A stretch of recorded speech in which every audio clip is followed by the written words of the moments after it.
Hey there, friend. Pull up a seat. Let's sit together for a while, just you and me, and let me share a story with you. It's one of those old tales from a time long gone, but it feels close, like it's about us somehow. I've been thinking about it lately, especially on those quiet evenings when the world slows down and all you've got are your own thoughts circling around. So let's dive in, and I'll tell it like I'm right here with you, watching the story unfold. Picture this, a dusty path leading to a grove somewhere in ancient India, where a man named Gautama Buddha sits under a tree, calm as still water. People come to him from all over, farmers, kings, scholars, hoping for answers to the questions that keep them up at night. And one day, this man arrives, a Brahmin named Putra. He's well known, respected, carrying the weight of his learning like a heavy cloak. But his eyes, they're restless. You can see it. He's got a storm of questions inside him, and he's brought his students along, maybe to show off a little, or maybe just to have someone bear witness to his search. He stands before Buddha, eager, almost desperate, and says, "I've come with so many questions. I need answers." I can imagine his voice, a little sharp, a little impatient, like he's been wrestling with these thoughts for years. And Buddha, he just looks at him. Not with judgment, not with a smile, just this steady gaze that seems to see right through to the heart of things. He says, "Putra, I'll answer every single question you have, but there's a condition." Malik nods, probably thinking it's some riddle or test. "Tell me," he says. And Buddha's voice is quiet, like a breeze moving through leaves. "You must stay silent for 1 year, not a word. When the chatter inside you stops, then ask me anything, and I'll answer." Now, I don't know about you, but if someone told me that, I'd probably blink and think, wait, what? A whole year of silence? I mean, I can barely keep quiet for an hour when I've got something on my mind. Just the other day, I was stuck in traffic and my head was spinning with all the things I needed to say to a friend. Silence feels impossible sometimes. But Malik, he agrees. Maybe out of curiosity, maybe out of pride, thinking he'll outlast this condition and prove something. And there, in that moment, another man nearby, a disciple named Shariputra, lets out this big, hearty laugh. It echoes through the grove, and Malik turns to him, surprised, maybe even a little annoyed. "Why are you laughing?" he asks. Shariputra wipes a tear from his eye and says, "I was just like you once. Years ago, I came here with 1,000 questions, maybe 5,000. I was a Brahmin too, full of pride, thinking this man won't be able to answer me. But I accepted the same condition. I stayed silent for a year, and by the end, I had nothing left to ask." Can you imagine that? Coming with a mind full of noise, bursting with things you need to know, and then nothing. It's hard to wrap my head around, but Malik, he doesn't argue. He takes the challenge. He stays. Days turn into weeks, weeks into months, a whole year of silence. Not just his voice, but I think over time, even the chatter in his mind starts to fade. You know how sometimes when you're alone for long enough, the endless loop of thoughts just quiets down? Like when you're sitting by a lake and the ripples finally settle, and all you've got is the stillness. I wonder what that year felt like for him. Maybe at first it was torture, every question burning inside, begging to be let out. Maybe he sat there under the trees, watching the seasons change, the leaves fall, the rains come and go, and slowly, bit by bit, he started to let go. Maybe he noticed the way the wind felt on his skin for the first time in years.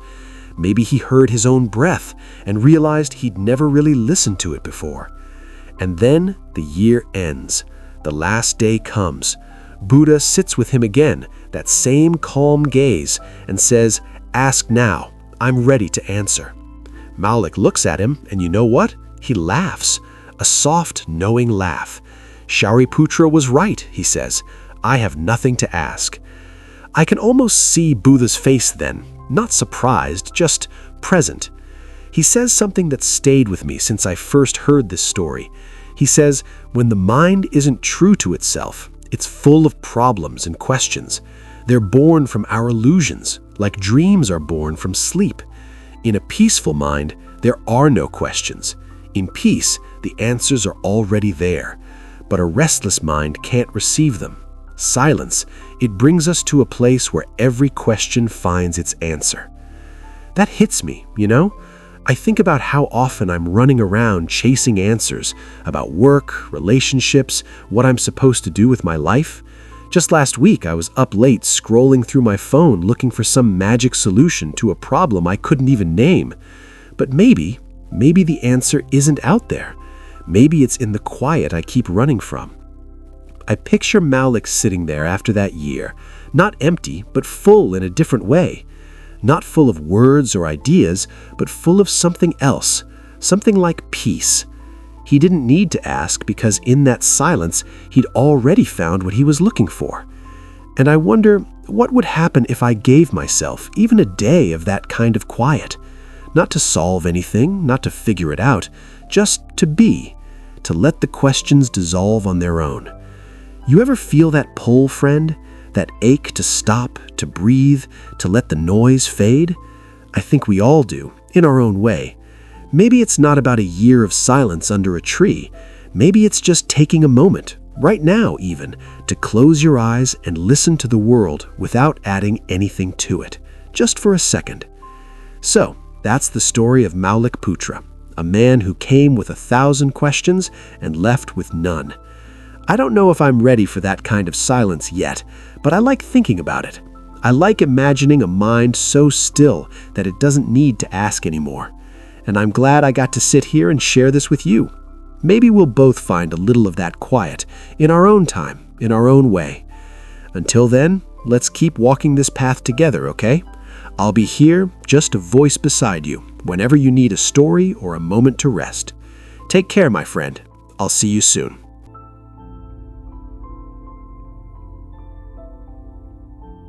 Hey there, friend. I'm glad you're here with me today. Let's sit down for a while, just you and me, and I'll share a story that's been on my mind lately. It's a story about a young man, a student in an ashram, who felt lost in ways I think many of us can understand. I've been there too, in my own way, and maybe you have as well. So let's walk through this together, like we're just chatting over a quiet evening. Imagine a peaceful ashram, nestled somewhere far from the noise of the world. The air is fresh, the mornings are still, and the days are filled with learning and discipline. In this place, there are many students, all living together, laughing, meditating, and growing under the guidance of their wise guru. But among them, there's one young man, let's call him Sid, who just doesn't seem to fit in. He's not like the others. While the rest of the students wake up early, chant together, and share light-hearted moments, Sid sleeps in. He drags his feet through the day, lost in his own thoughts, sitting off in a corner while the others joke and bond.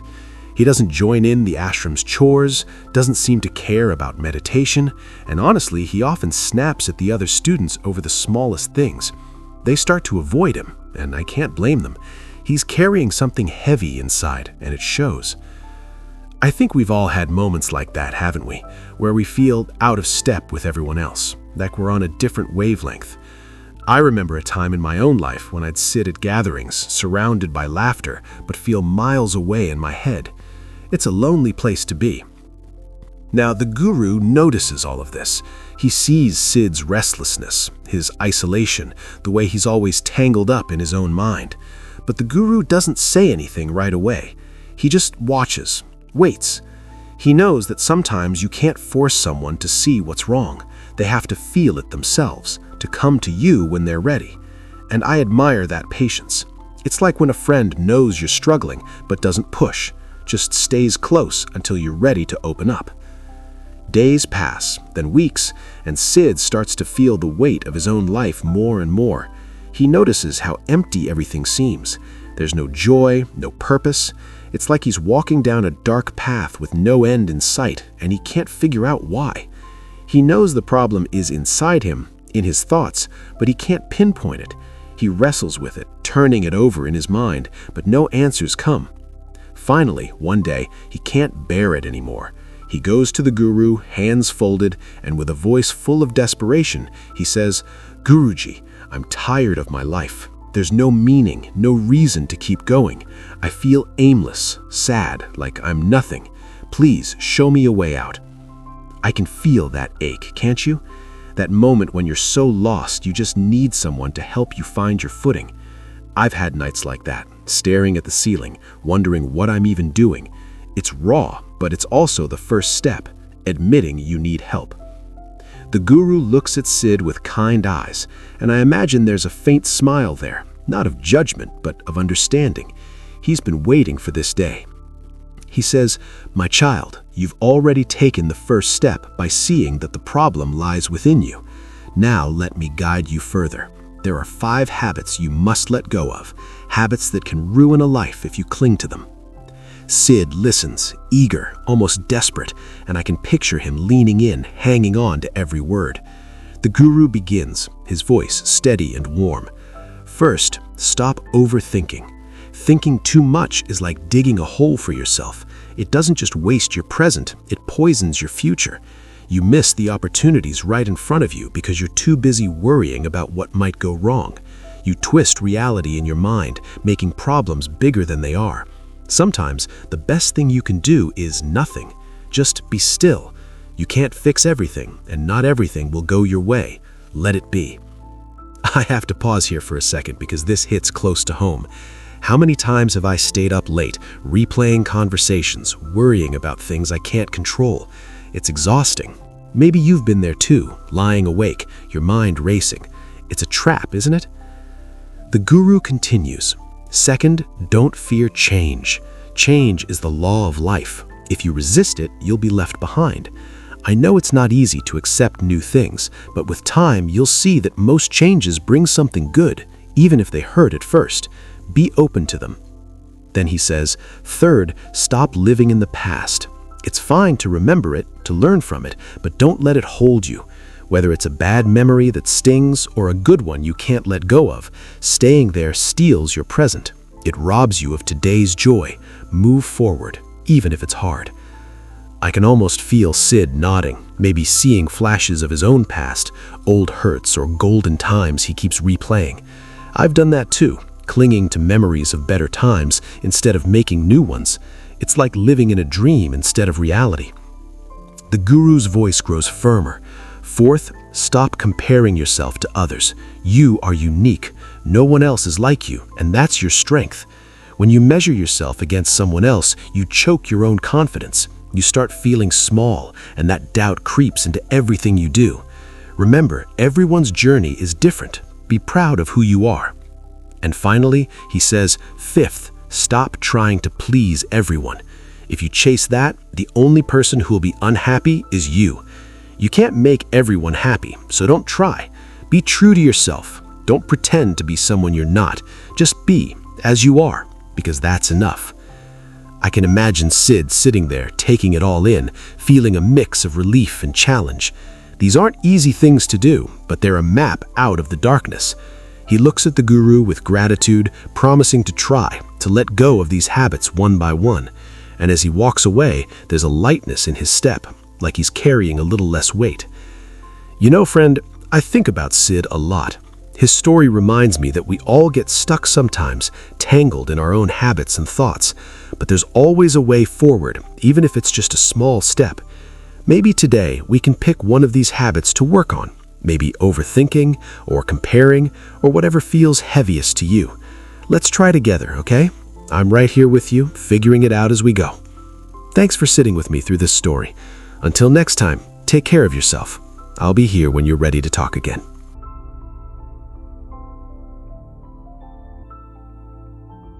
Hey there, friend. I'm glad you're here with me today, just sitting together in this quiet moment.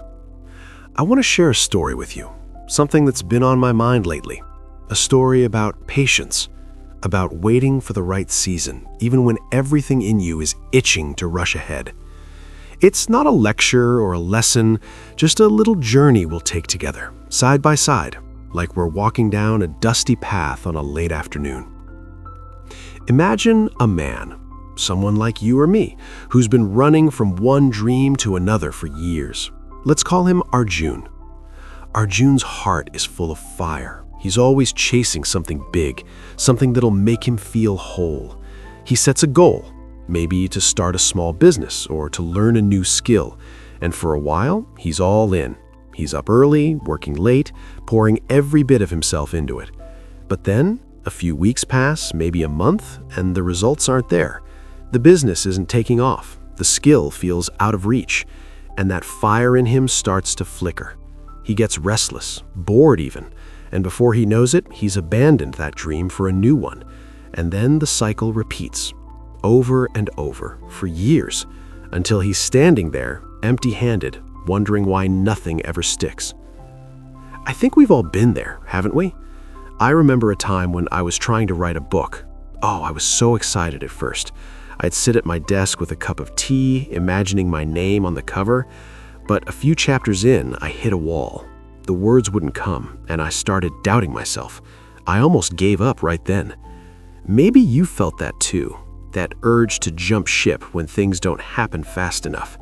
It's so easy to do in a world where everything's instant. 2-minute noodles, same-day delivery. We're wired to want it now. So, Arjun, tired and frustrated, decides he can't keep living like this. He hears of a wise old teacher, a Mahatma, living on the outskirts of his village. With a heavy heart, he makes the long walk to see him, hoping for some kind of answer. When he gets there, he pours out his story, how he keeps starting and stopping, how he feels stuck in this loop of giving up. "I want to stick to something until I make it," he says, almost pleading, "but I don't know how. Please show me a way." The Mahatma listens quietly, his eyes kind but steady, like he's seen 1,000 people just like Arjun. After a long pause, he speaks, his voice slow and warm. "The fruit of patience is sweet," he says. "You've heard that before, haven't you? But it's not just a pretty saying, it's the truth of life. Sometimes, no matter how hard you work, the fruit doesn't come when you want it to. A gardener can pour 100 pitchers of water on a tree in a single day, but the mangoes will still only ripen when the season arrives. You can't rush the seasons, Arjun. You can only tend to the tree." I can almost see Arjun sitting there, nodding, but still a little lost. I mean, patience sounds nice, but how do you hold on to it when everything feels so urgent? The Mahatma seems to sense this, and he leans in a bit closer. "When the results don't come, most of us lose heart," he says. "That's natural, but those are the moments that test you. Losing patience over and over, it wears you down, not just in your work, but in your spirit. It makes others lose trust in you too. So what do? You learn to calm the mind. You learn to be here, right now, in this very moment." I thought about that a lot lately, being here, now. It's harder than it sounds. My mind's always wandering off to what I didn't do yesterday or what I've got to tackle tomorrow. But the Mahatma's words to Arjun hit me. He tells him to practice awareness, to sink into whatever he's doing, whether it's washing a dish or working on a project. Feel it fully, he says. If you're walking, notice the ground under your feet. If you're eating, taste every bite. If thoughts come, let them pass like clouds in the sky. Don't cling to them, just watch. Arjun listens, and I can imagine his brow furrowing a little, trying to picture this. The Mahatma goes on, "This isn't about sitting cross-legged on a mountain. It's about living. When your mind is calm, when you're not chasing the past or the future, you can focus. You can stay with a goal even when it feels slow. Patience isn't just waiting, it's staying present while you wait." There's something about that idea that feels like a quiet relief, don't you think? I tried it the other day, just for a few minutes. I sat down, closed my eyes, and paid attention to my breath, how it moved in and out. My mind wandered, of course, to a dozen things, but I kept bringing it back. And for a moment, I felt lighter, like I didn't have to rush anywhere. Maybe you could try it too sometime when the world feels too loud. The Mahatma tells Arjun something else that sticks with me. When you feel like giving up, he says, remember why you started. There's always a reason deep down, isn't there? Maybe it's to build a better life for your family or to prove something to yourself. Hold on to that why. And don't set goals so big they crush you before you even begin. Make them real, something you can touch with your own hands, step by step. Success isn't a race, it's a slow walk. I can see Arjun taking this in, his shoulders loosening a little. The Mahatma's voice softens even more. And don't compare yourself to others. A leopard doesn't run like an elephant, and a lion doesn't swim like a crocodile. They each have their own way. So do you. Focus on your path, not someone else's. Blaming yourself won't help either. Be kind to yourself, Arjun. Life is unfair sometimes. Things won't always go as you plan. But if you're flexible, if you can bend with the wind instead of breaking, you'll keep going. As the Mahatma falls silent, Arjun sits there for a long while, letting the words settle. I think he feels a shift, a small one, but real. He thanks the old teacher and walks back down the path, a little slower this time, like he's already practicing being present. And I wonder, as I sit here with you, what he'll do next. Will he pick a goal and stay with it, even when the season feels far off? Will he water his tree day after day, trusting the fruit will come? I don't know, but I do know that hearing this story makes me want to slow down a little, to breathe, to remember that everything happens slowly, as the poet Kabir once said. Slowly, slowly, O mind, everything happens in its time. The gardener pours 100 pitchers, but the fruit comes only with the season. Isn't that beautiful? It's a reminder for me, and maybe for you too, that we don't have to rush. We just have to stay. So, let's sit with that for a bit, you and I. No hurry, just this moment, together. If there's something you've been pushing too hard for, maybe take a breath with me right now. Let's trust the season. I'm here with you, and I'm glad we shared this story today. Until next time, take care, my friend.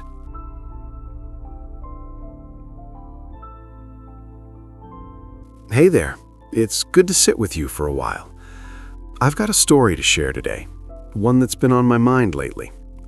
A story about a young man, just 22 years old, who carried dreams so big they seemed to spill out of him. I think you'll see bits of yourself in him, or maybe bits of someone you know. Let's just settle in and walk through this together, like we're sharing a quiet evening over a cup of tea. Picture this boy. Let's call him Arjun, full of fire, always talking about becoming a big businessman, the kind of person whose name people whisper with awe. He'd sit with his family at dinner, or with friends under the shade of a tree, spinning tales of the empire he'd build.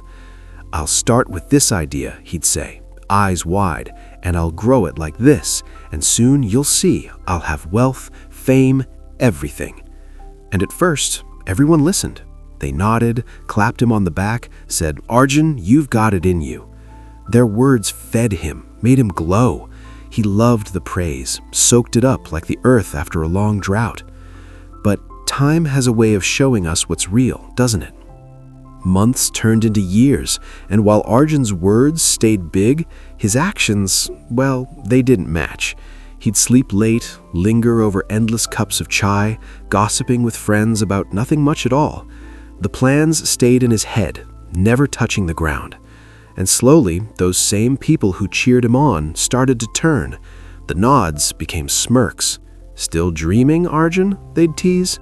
When are you going to do something?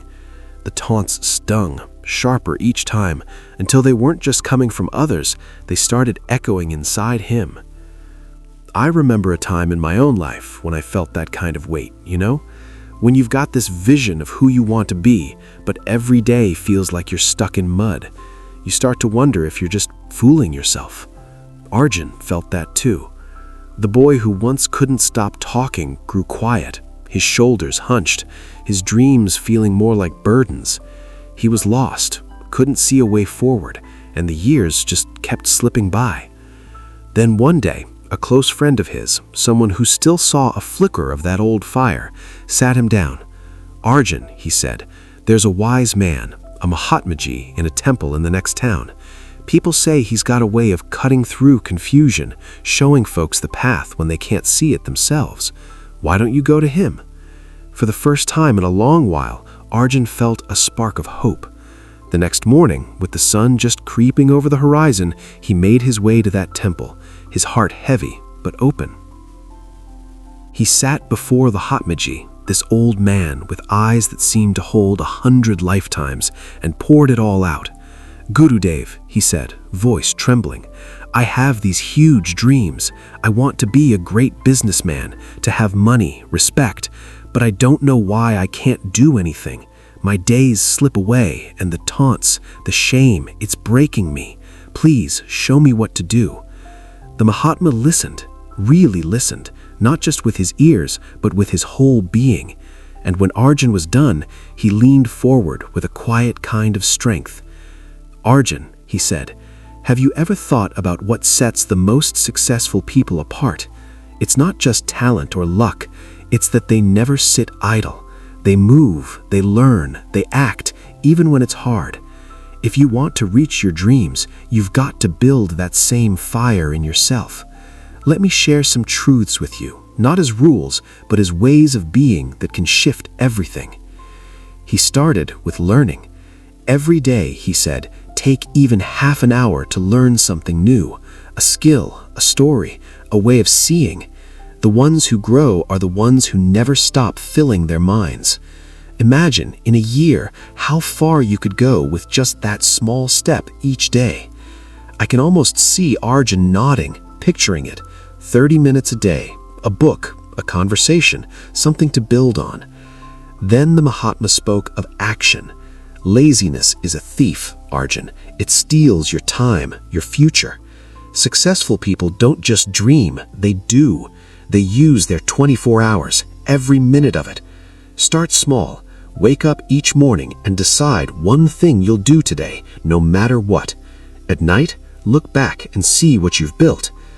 I've tried this myself, setting one tiny goal for the day. It's amazing how even a little step can make you feel like you're moving again." He went on, talking about discipline. "Enthusiasm fades, Arjun. It's discipline that carries you. Work at the same time every day, whether you feel like it or not. Challenge yourself to be better than yesterday. Then risk. Oh, that one hit hard. You can't grow if you cling to safety. Step out, try new things, face the fear of failing. What if you don't try at all? That's the real loss." He spoke of belief, too. If you don't trust yourself, no one else will. Stop doubting. Start saying, "I can." The world bends to those who believe. And company, that's a big one. Surround yourself with people who lift you, who dream big, who work hard. The ones who drag you down with negativity, let them go. Your circle shapes your path. Finally, he said, never accept defeat. Success isn't a day's work, it's every day, a little at a time. Be patient, keep going, even when it feels like nothing is happening. Every failure teaches you, every step counts. When the Mahatma finished, there was a stillness in the air. Arjun sat there feeling those words sink in, not just as advice, but as a mirror to his own life. He thanked the old man, his voice steadier now, and walked away with something new, a resolve, a quiet promise to himself to live these truths, not just hear them. I think about Arjun a lot, Where is he now? Did he take those steps, start small, keep going? I like to think he did, that he's out there building something, even if it's not the empire he first dreamed of, but something real, something his. And I wonder about us, too. What are we carrying in our hearts that we've let sit idle? Maybe today's the day to pick it up, even for 30 minutes, just to start. I'm glad we shared this story, you and I. It's a reminder that dreams aren't just for dreaming, they're for doing, bit by bit. Let's sit with that for a while, and if something stirs in you, let me know. I'm always here to listen. Until next time, take care of yourself, okay?